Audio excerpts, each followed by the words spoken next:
1 கொரிந்தியர் புஸ்தகம் 15ஆம் அதிகாரம் 51 வசனம். இதோ ஒரு ரகசியத்தை உங்களுக்கு அறிவிக்கிறேன். இதோ ரகசியத்தை உங்களுக்கு அறிவிக்கிறேன். நாம் எல்லாரும் நித்திரை அடைவதில்லை. நம்ம எல்லாரும் என்ன செய்யறதில்ல? நித்திரை அடைவதில்லை.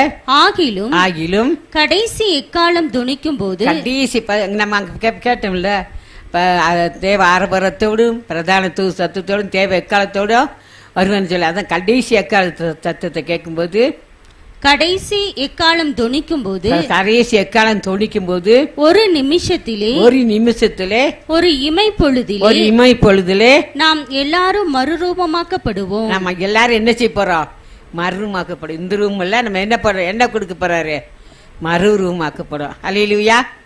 அதுக்கு தான் நம்ம இந்த உலகத்துல எல்லாரும் ஜெபம் பண்ணுங்க, பரிசுத்தாவில் நிறைஞ்சிருங்க, தேவ வல்லமையில் நிறைஞ்சிருங்க, ஜெபத்துக்கு வாங்க அப்படின்னு நம்ம அதுக்கு தான் கூப்பிடுறோம் இல்லையா?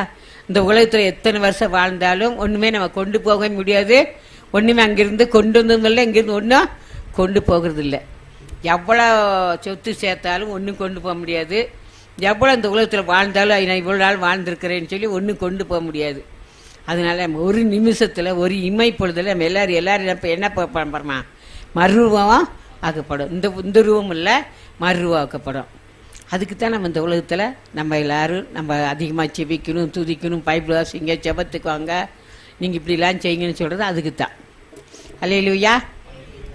அதுதான் பரிசுத்த பவுல் எழுதுறாரு பாருங்க, பிலிப்பியர் புஸ்தகம் 3ஆம் அதிகாரம் 20வது வசனம். நம்முடைய குடியிருப்போ பரலோகத்தில் இருக்கிறது. நம்ம குடியிருப்பு இங்கே இல்லை. அதுதான் நல்ல நம்ம திட்டமாக மனசில் வச்சுக்கணும். இந்த உலகத்தில் என்னதான் நம்ம சேர்த்து வச்சாலும் என்னதான் செஞ்சாலும் நம்ம இந்த குடியிருப்பு எங்க இல்லை, நமக்கு இங்க இல்லவே இல்லை. இங்க இல்ல, அங்கே இருந்து கர்த்தராய் இருக்கிற இயேசு கிறிஸ்து என்னும் இரட்சகர் வரை எதிர்பார்த்து கொண்டிருக்கிறோம். இயேசு கிறிஸ்து இரட்சகர் வரை என்ன செஞ்சிட்டு இருக்கோம்? ஒவ்வொரு நாளும் எதிர்பார்த்து கொண்டிருக்கிறோம்.